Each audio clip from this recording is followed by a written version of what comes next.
Naomi Cruz stepped cautiously into the sleek atelier, her fingers tightening around the worn leather strap of her sewing kit. The room buzzed with urgent energy. Mannequins dressed in shimmering fabric stood poised under bright lights, and impeccably dressed designers and clients moved around with practiced ease. The faint scent of fresh fabric and expensive perfume filled the air, a stark contrast to Naomi's simple cotton blouse and patched jeans. She glanced down, trying to make herself as inconspicuous as possible.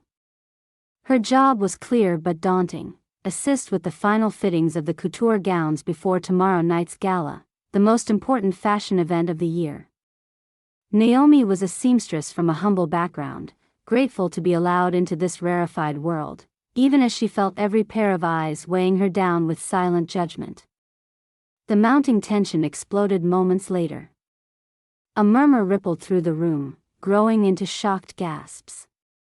The centerpiece gown, an exquisite hand-embroidered silk creation, was discovered torn near the bodice, a dark, ugly stain ruining the delicate fabric. The head designer's eyes narrowed as they flicked to Naomi, already standing nearby with her sewing tools at the ready. "That's your work," the designer said coldly, voice cutting through the chatter. "How could you be so careless? That gown was irreplaceable." Laughter and whispers spiraled around Naomi. Words like "commoner" and "clumsy" floated through the air. The wealthy clients' faces twisted in disdain, their polished voices dripping with scorn. Before she could defend herself, a security guard appeared and gestured firmly. "You need to leave now," the designer said. "You're fired." Naomi's heart sank as she turned away, her cheeks burning. She walked out, head bowed but an unspoken truth burning inside: she was innocent. Naomi closed the door to her small apartment behind her, the faint click sounding like a verdict passed. The dim light from the single overhead bulb flickered softly, casting long shadows across the narrow room. The silence overwhelmed her, thick as fog, pressing down until she felt unable to breathe properly. She sank onto the worn couch, her hands trembling, still clutching the strap of her sewing kit. The wounds of earlier, the accusations, the sneers, the cold dismissal, were raw, but it was the silence now that stung the most. She stared blankly at the empty kitchen table across the room. Dinner had no appeal. The thought of preparing food, eating it, or even tasting it repulsed her. She hadn't slept properly the night before, her thoughts circling relentlessly. What if the loss of this job meant more than just unemployment? What if it meant the failure of everything she had worked for? Her fingers absently traced the scarred surface of the table as her mind drifted into memories from not so long ago. She had once been so hopeful, so sure of her path. Naomi had been a brilliant student, gifted with the kind of precision and creativity that made teachers take notice. At the fashion academy in her hometown, she stood out with her detailed stitches and innovative patterns. But life had not been kind. When her mother fell ill with a chronic disease, Naomi had made a painful choice. She dropped out of school to become her caregiver, putting aside her dreams in favor of necessity. The early mornings had been harsh, waking before dawn to prepare meals and medications, then rushing to part-time sewing jobs so she could pay the bills. Some nights, she would sit by her mother's bedside, sewing quietly as the only sound in the room was her mother's labored breathing. She had given up the kind of freedom many took for granted, sacrificing her youth for the well-being of someone she loved more than herself. It had not been easy. The world outside was vast and indifferent to her struggles. But at least she had kept her head down and her hands busy, stitching together small successes when she could find them. When the opportunity had come to work at the prestigious fashion house's atelier, Naomi had dared to hope she might finally step into a place that valued her skill, not her background. But those hopes seemed to shatter like brittle fabric beneath the weight of distrust and prejudice. She recalled the faces of the wealthy clients that afternoon, their narrow eyes and curled lips. Their disdain had been clear, wrapped in casual remarks about her simple ways and lack of proper training. It was as if her very presence was a mistake, a thread pulled wrongly in their flawless tapestry. Naomi's shoulders sagged as she folded herself more tightly into the couch.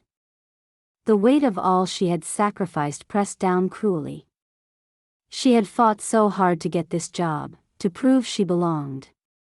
Now, fired and humiliated, she felt as if she were back to the beginning. Was there even a beginning left? The memory of her mother's encouragement flickered in her mind, a time when a proud smile had lit up a dim hospital room. "You have talent, Naomi," her mother had whispered, squeezing her hand. "That talent will take you far." Naomi swallowed hard, blinking back tears she refused to let fall. Her mother had passed away 6 months ago, and now, more than ever, she felt adrift without that quiet support. Still, those words stayed with her like a fragile lifeline. She wasn't ready to give up, no matter how dark the path seemed. Yet despair tightens its grip when hope feels distant. With each passing day, Naomi found herself retreating further into silence, the spark in her eyes dimming. She struggled to find the strength to answer calls or even respond to messages. The fear of losing everything clawed at her, loss of job, income, dignity. She was undone by the ache of rejection, yet beneath it all burned a stubborn defiance.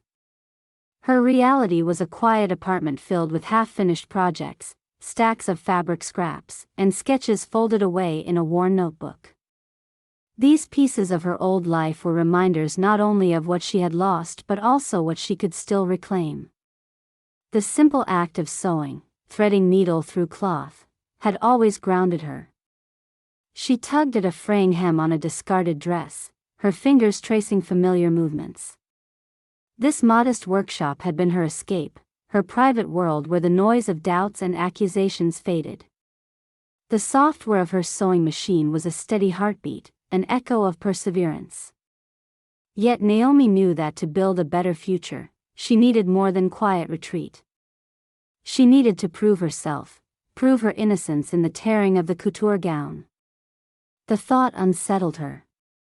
The day's incident played again and again in her mind, each replay bringing more frustration. She recalled how quickly she had been blamed, how easily the head designer had condemned her without a word of inquiry. What if she could show them the truth? Not with angry words or pleas, but with evidence that could not be dismissed. The memory of a fleeting moment at the atelier surfaced, a passing comment from someone she barely noticed, laughter tinged with arrogance from a junior staffer who had joked about spilling a drink backstage. It was a tiny detail lost in the chaos, but it didn't sit right with Naomi. She replayed the scene, realizing that this small clue might just be the thread she could pull. But how to gather proof? Naomi had no allies in the atelier now, no one in the elite fashion world ready to listen. She felt the bitter truth that her social standing made her voice almost invisible. Still, the need to clear her name and reclaim her pride propelled her forward, beyond grief and exhaustion. With a slow breath, Naomi reached for her phone, fingers trembling not from fear but from the stirring of resolve. She began to research, scroll through fashion blogs, social media accounts related to the gala, trying to find connection points, clues, anything that might help unearth the truth beneath the accusations. Her body ached from the stress and lack of rest, but her hands itched to work, to sew something new, not to hide or repair damage, but to craft a new future. In the quiet solitude of her apartment, Naomi let resolve bloom quietly in the shadow of despair. Tonight, she whispered to herself, wasn't the end. It was the moment she decided she would not be defeated by silence or false blame. There was still a path forward, obscured but real, and Naomi Cruz was determined to find it. Several restless nights had passed since Naomi's dismissal, each one filled with anxious thoughts and restless turns. One evening, as she sat by her small kitchen table, a sudden memory ignited in her mind. It was a fleeting moment she had almost dismissed, the careless words of an intern as they joked backstage during the hectic preparations for the gala. She remembered how the intern had laughed nervously, mentioning a spilled coffee cup, and how someone had hurried to hide a section of fabric close by. It seemed trivial at the time, but now it nagged at her as something crucial. How could she let it slip by before, especially given what had happened to the couture dress? Taking a deep breath, Naomi dialed the number of the atelier. When the line connected, she heard the cold voice of the receptionist. "Yes, this is the atelier." "Hello, this is Naomi Cruz. I know I'm no longer part of the team, but there's something I need to discuss, a detail that might clear up what happened with the gown." There was a pause, then the receptionist replied, "I'm sorry, Naomi, but the head designer has asked not to be disturbed regarding that incident. There is nothing more to be done about your employment or the dress." Naomi felt the familiar sting of dismissal but didn't let it break her resolve. "I understand," she said quietly. "Thank you for your time." She ended the call with a sigh but refused to let the matter rest. She had to find another way to prove the truth and salvage what little remained of her name. The next evening, before the atelier closed for the night, Naomi found herself standing hesitantly across the gleaming glass doors. This time, instead of slipping inside, she sought out a member of the security staff who was familiar from previous visits, a steady presence during the hectic days at the fashion house. Meeting the guard near the back entrance, Naomi explained in a low voice what she recalled. "I believe the intern may have accidentally damaged the gown and tried to cover it up. If we could check the surveillance cameras, we might find proof." The security guard, a middle-aged man with kind eyes named Julian, nodded slowly. "I'll see what I can do. The footage is kept for a few days longer, so if it's recent, it should still be there." Julian invited Naomi into a modest security office tucked away in a quiet corner of the building. The room was lined with monitors, each flashing different angles of the atelier's hallways and rooms. Together, they scrolled through hours of footage from the day of the fitting. Naomi's heart pounded as the screen displayed the bustling backstage area. Then she saw it, the intern clutching a coffee cup, walking too close to a rack of gowns.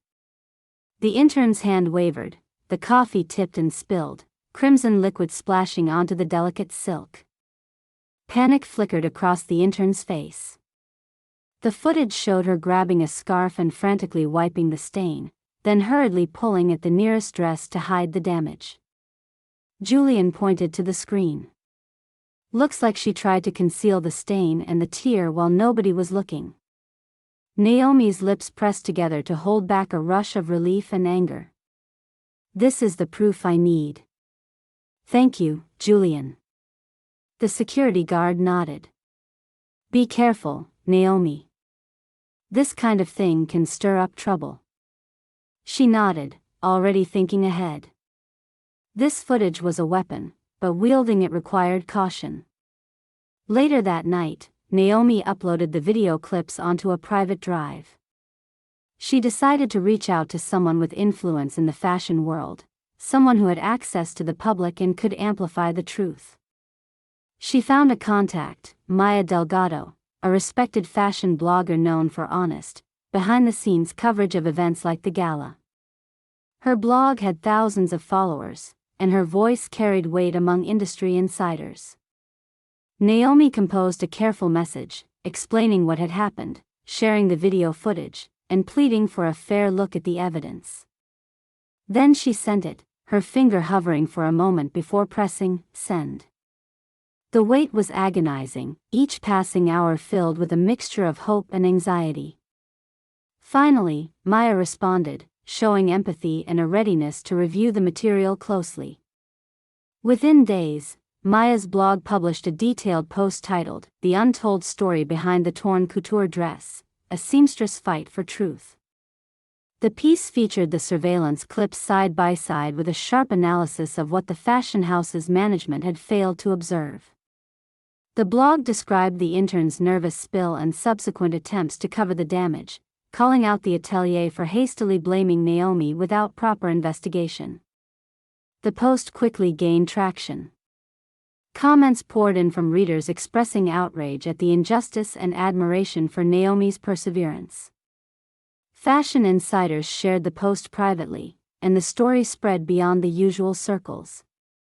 Naomi watched the response unfold on her modest phone screen, a mix of relief and disbelief washing over her. Her quiet fight had found a voice, one that could not be ignored.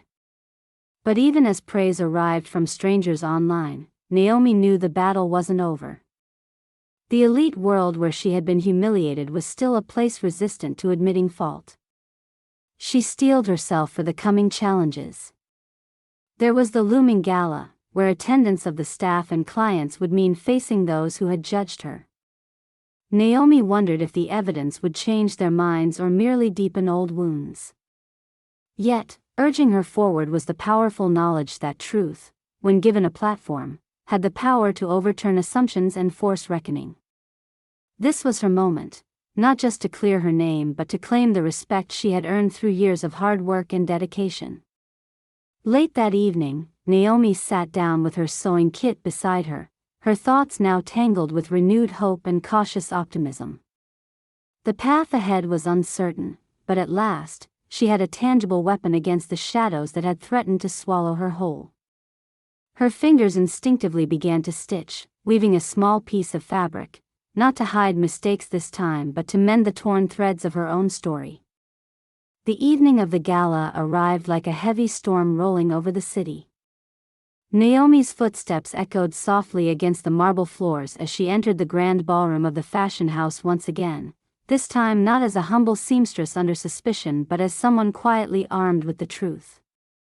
The cavernous room was glittering with chandeliers casting soft lights over the carefully dressed guests, designers, clients draped in jewels, photographers capturing every elegant movement. The atmosphere pulsed with high society's usual air of exclusivity and whispered conversations. Naomi kept to the edges, clutching the small tablet that held the video evidence she had entrusted to Maya Delgado, the fashion blogger whose post had already gone viral by the day's earlier hours. Discreet glances told her the story was spreading like wildfire among guests who had either been present at the fitting or were connected to the atelier. Clusters of murmuring attendees gathered around groups with phones held high, watching the key moments from the security footage play in a quiet loop, the intern's careless spill, the desperate attempt to smudge the stain with a scarf, the hurried concealment of the torn dress fabric. The images were clear, undeniable. Naomi's pulse quickened when she spotted the head designer entering the room, her expression tight, too aware of the brewing storm. The designer's usual commanding presence seemed diminished, replaced by a flicker of nervousness as she scanned the crowd for damage control. The accuser who had so decisively fired Naomi hours ago now found herself facing something less controllable. Guests who had earlier laughed or looked down their noses at Naomi now exchanged uneasy glances. Some whispered apologies, others openly questioned the atelier's leadership for rushing to judgment. The mood began to shift palpably, like a snowball gathering size and momentum as it rolled downhill. In a corner near the bar, the intern, the one caught in the footage, stood pulled taut, cheeks flushed with embarrassment and anxiety. She avoided eye contact, shrinking under the weight of mounting disapproval. A few attendees shook their heads quietly, muttering about the unprofessionalism and duplicity exposed. With all eyes indirectly on her without quite facing her, Naomi allowed herself a fleeting moment of calm. She did not seek confrontation, only acknowledgement. Her heart no longer twisted with shame but rose with a quiet satisfaction that truth was finally unfurling in the light. The atmosphere grew charged as the fashion blogger, Maya Delgado, who had arrived alongside several journalists, took to the floor with a small microphone. Her voice cut through the clinks of glasses and murmuring conversations. This evening, Maya began, I share with you a story beyond the glitz and glamour. A young seamstress, Naomi Cruz, was wrongfully blamed for damage to a treasured couture gown, a blame that could have ended her career wrongly. Thanks to security footage and her courage, we now know the truth. It was an intern's mistake, hidden and covered up, that led to the damage, not Naomi's hands. The crowd's reactions varied, a mix of murmurs, raised eyebrows, and soft gasps. Maya continued, "This incident reminds us how important it is to look beyond appearances and assumptions, to judge fairly and with compassion." A subtle applause began, a few claps here and there, growing in strength as more of the attendees joined. Naomi noticed some of the regular guests, who had initially joined in the derision, now offering nods of understanding or regret. The tables had turned, and the power of the elite circle began to tilt away from the comfortable certainty of class biases towards something more just. The head designer, feeling the shifting tide, stepped forward, attempting to reclaim control. "I would like to acknowledge the new information presented tonight," her voice strained but steady. "We acted on incomplete facts and regret the way we handled the situation." There was a brief hush. Some guests exchanged glances, wondering if the apology was sincere or purely pragmatic. Meanwhile, the intern quietly left the room, avoiding any further attention as the murmurs about accountability and fairness intensified. Naomi stood quietly near a window, watching the scene unfold with mixed emotions. She felt the release of tension build inside her. The whispers of innocent, brave, and skilled replaced the earlier coldness she had endured. When Maya approached her, placing a gentle hand on her shoulder, Naomi looked up and smiled for the first time in weeks. "Thank you," she whispered. "Thank you for believing and sharing my story." "Your truth needed to be heard," Maya replied softly. "This is your moment." Some attendees approached Naomi with respectful nods, extending congratulations and words of support. A few even asked for her advice on fabric and stitching, intrigued by the talent they had once overlooked. As the night deepened, Naomi mingled with the crowd, no longer feeling invisible or out of place. Her quiet dignity drew attention, and for once, she was being seen not for her background but for her skill and integrity. The gala, meant to celebrate fashion, had become an unexpected stage for Naomi's vindication and the subtle dismantling of unspoken prejudices. Under the grand chandeliers, as the music swelled, Naomi felt a surprising lightness. She realized this was not simply about a dress, this was about reclaiming respect, carving space, and quietly proving that the simple seamstress could stand shoulder to shoulder with any designer or guest in the room. She left the ballroom that night walking firmly, no longer weighed down by shame or fear, but buoyed by the truth and the collective shift towards fairness she had, against the odds, sparked. In the world of glitter and glamour, Naomi Cruz had made her voice heard, and it resonated stronger than any silk or embroidery on display. The aftermath of the gala unfolded quickly, rippling through the fashion house and beyond in unexpected ways.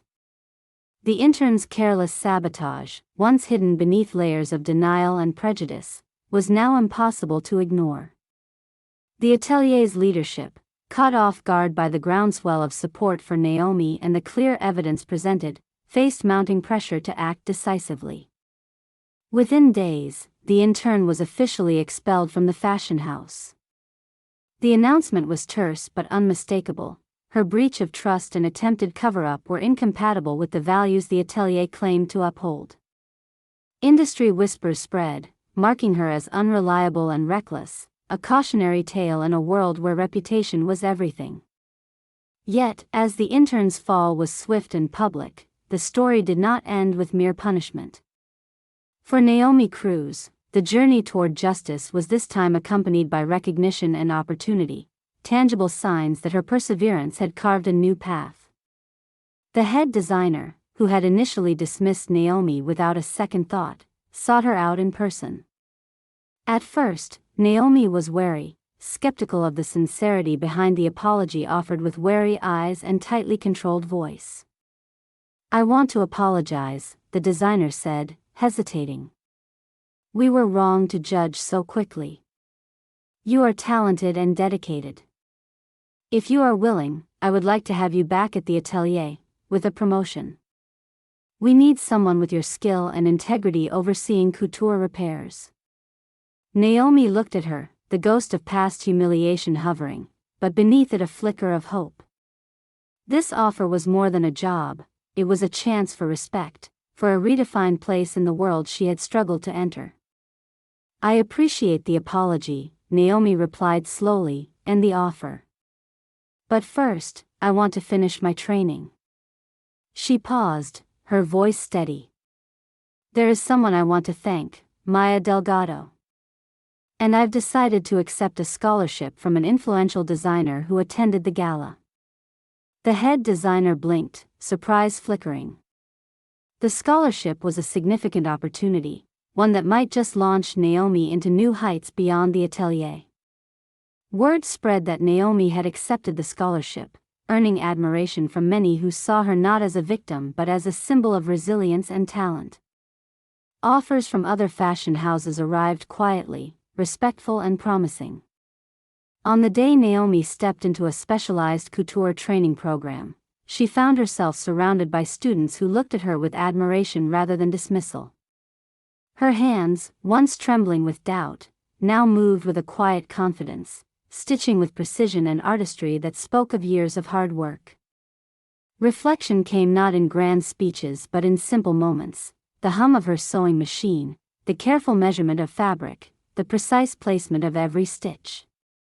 Here was a woman who had been underestimated and yet had emerged stronger, her skills and spirit unbroken. She thought often of the gala night, of the crowd's shifting whispers, the delicate balance of power changing hands, and knew that real justice was neither swift nor easy but earned through courage and truth. Back at the atelier, the head designer and staff faced their own reckoning. Some began re-examining how they judged others, quietly questioning the assumptions that had led to Naomi's firing. The incident planted a seed for a slowly growing awareness that talent and worth could not be confined by background or appearance. For Naomi, the experience became a turning point, a chapter in a life shaped not by the humiliation she endured but the dignity she reclaimed. The world she entered was still challenging, but she walked forward with a lifted chin and steady steps. On one clear morning, as sunlight spilled through the windows of her new training room, Naomi gathered her tools, ready to begin a fresh project. Outside, the city waited, full of possibilities. Her journey was no longer invisible. She had become a presence in the world of fashion, not through grand gestures, but through the steady, skilled work of a seamstress who refused to be defined by others. Naomi Cruz had found her place, not just mending fabric, but weaving herself into a future she chose with quiet strength and unwavering hope.